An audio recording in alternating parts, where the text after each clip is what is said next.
socially distanced locker rooms? Like, how odd will it be maybe when you go back to work? It'll be just like how we're doing this interview.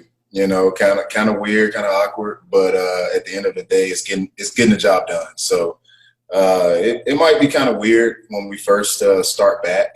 No fans, might be no fans, might be fans. So you just never know, But at the end of the day, we're going to put a product on the field, hopefully, and people will watch. You'll be visitors' locker rooms. I don't even know if you can socially distance when you go to some of those places. So. Yeah, some teams have some bad visitors' locker rooms, but that's for them to worry about, not us. So, hey, I know everybody's club is going to make all the right adjustments to socially distance and protect players and protect the staff. So I think everything will be fine.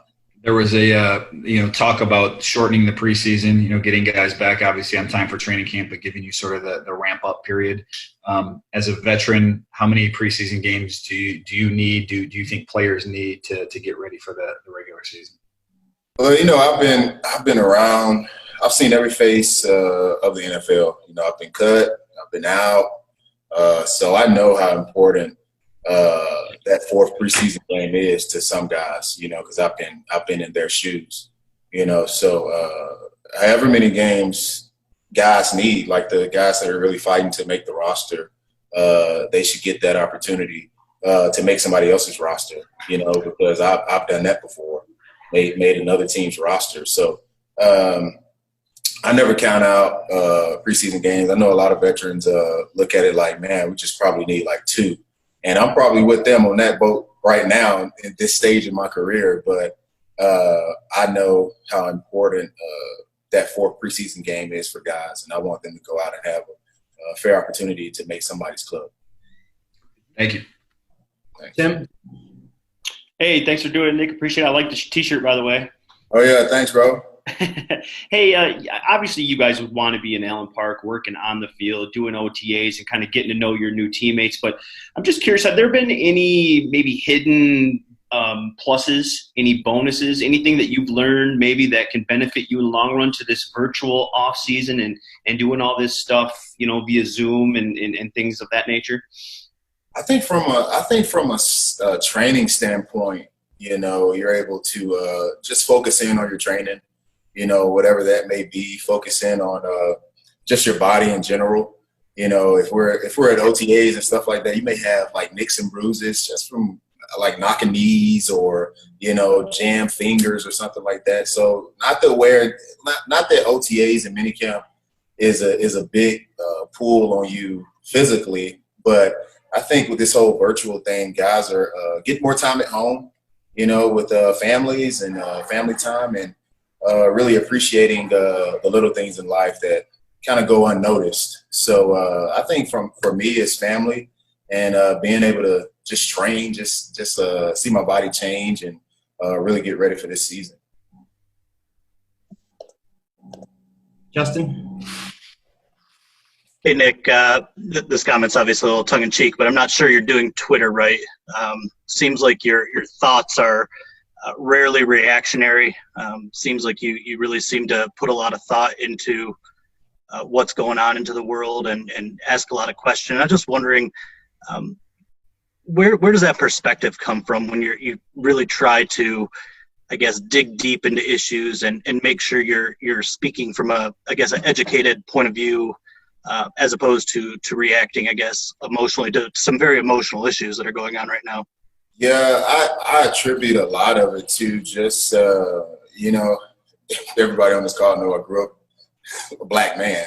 But at the end of the day, I was fortunate enough to go to Sanford University. It's majority white, Southern college. And I was able to be around a lot of different people from different backgrounds and just try to gain my experiences with them and form an opinion about different worldviews and stuff like that. So just being around those people, being around different type of people, I've been around some great black men and great white men, and I've kind of gained my understanding of worldviews from them. So when I ask questions on Twitter or, I didn't know everybody looked at my tweets like that, but I mean, it's one tweet went viral. Like, it went crazy. Like, I had people like tweeting me crazy stuff, but I just don't want to come off from an emotional standpoint. I kind of want to pull at people's, other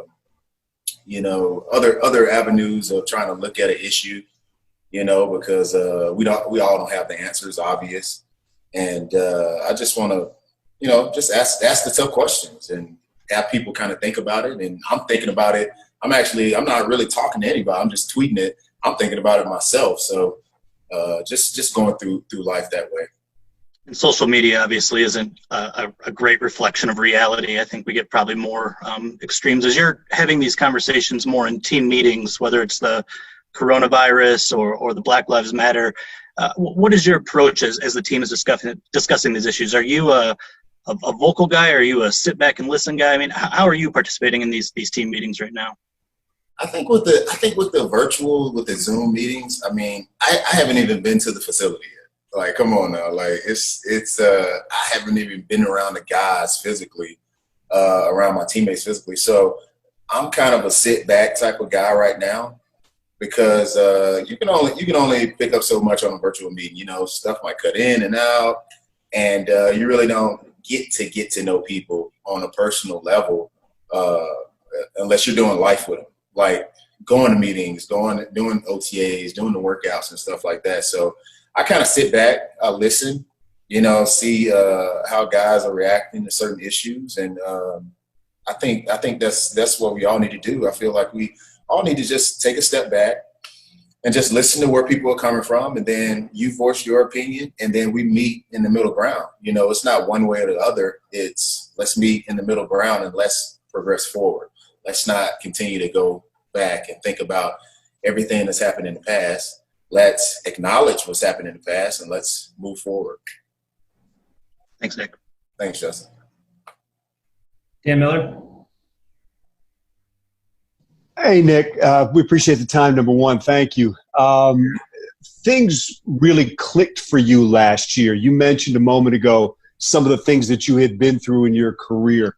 Can you just kind of give an idea of what happened and what kind of comfort level that has given you now to kind of have that in your back pocket? Ask the question again. Just in terms of you really had to grind to find some traction in your career, and last year it clicked for you. And just how you feel that fell into place for you, a lot of hard work, obviously, and any comfort level that is giving you moving forward, knowing that you've put that kind of tape and that kind of ability out of the field. Yeah, I'm never with this league. Like I said, I've seen every face of this league, so I'm never comfortable. And I think once you get comfortable, then you don't have anything to kind of strive for. I'm not the top defensive tackle, but that's something I want to strive for. I want to bring good football to the Detroit defensive line. So those are things I want to strive for. I'm never going to find comfort. I feel like you can't find comfort in this league. You always have something to work towards or work for. Just last year, I just hit a stride where I was getting the opportunity and I was capitalizing on it. And I'm talking about real opportunity, real snaps, real reps. And I was able to perform the way I did, and I'm going into my 8th season in the NFL, and people are like, well, why haven't we seen this yet until last year? Well, sometimes you get lost in the shuffle. That's just the NFL. You get lost behind guys. You play behind big name guys your whole career, and you don't get the reps, the opportunity. And once it's available to you, you're either going to succeed or you're not. And I was given the opportunity last year, and I succeeded, and I want to continue to succeed. I don't know if you noticed it or not on Twitter, but when you left Chicago and signed with Detroit, there were more than a few Bears fans that were like, we don't want to lose that guy. For somebody that bounced around a lot, what did that mean to you? I mean, it just meant that I put good football on the field. People took notice, and that's what I want to do in Detroit, and that's what I know I can do in Detroit. And I'm just a locker room guy. If you're betting against me, everything that I've been through in the NFL, if you're betting against me, I mean, it's just not right. You know what I'm saying? Like, guys kind of get behind me. They want to see me do good, and I want to see other guys do good too. You know, along the defensive line, I want to see a lot of those guys do well for themselves in the NFL because I really believe in them. Thank you, Nick. Yeah. Okay, we'll go Eric, then Dave. Again, Nick, thanks for taking the time. Thank you.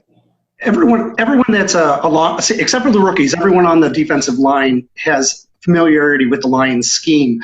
So how do you go into this offseason trying not to get lost in the shuffle? How do you keep pace with scheme familiarity, or I guess how do you introduce your scheme familiarity?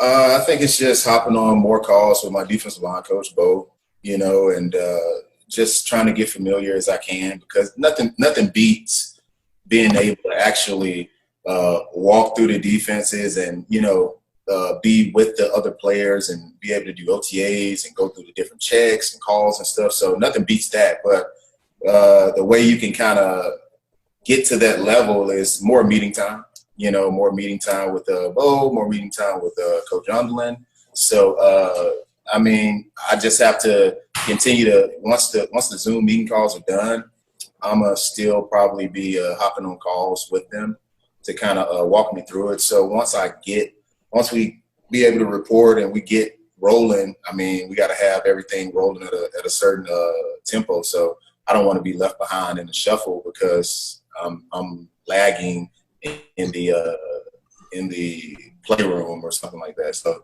I want to be on point. So it's just more meeting time. Dave? Two real quick follow-ups. First, I see the video equipment, the camera behind you, and a couple screens and everything. Are you shooting podcasts or video casts, or is there anything that's going on with? No, I'm actually at my training facility. I just got done working out. Godspeed. It's in Hoover, Alabama, and they do all kind of stuff with the camera. So I'm not shooting anything. I just didn't know there was so much I should be watching of yours. That's going on. And then two, since Justin had asked about the Twitter stuff, I saw the other day you had asked a legitimate question just about defunding police and what to know about that. My standpoint on it was if I have economics 101, if I have a product and I cut the cash to that product, what does that do to that product or service? So that's the only thing. I was just asking a question. And if we have servicemen and women that police our streets and we defund the departments, what is that going to do to the product or service? I mean, it's a simple. I mean, I think people would pretty much know the answer to that. But you got certain people that say different things. That's not what defunding the police means. And I was really asking the question to try to get some good feedback on it, see where people were coming from. That's the only thing. Do you have a new opinion on it? Did you learn anything from it or form a different opinion at all? I just sit back, you know, I form my own opinion and just keep it to myself until it comes to light.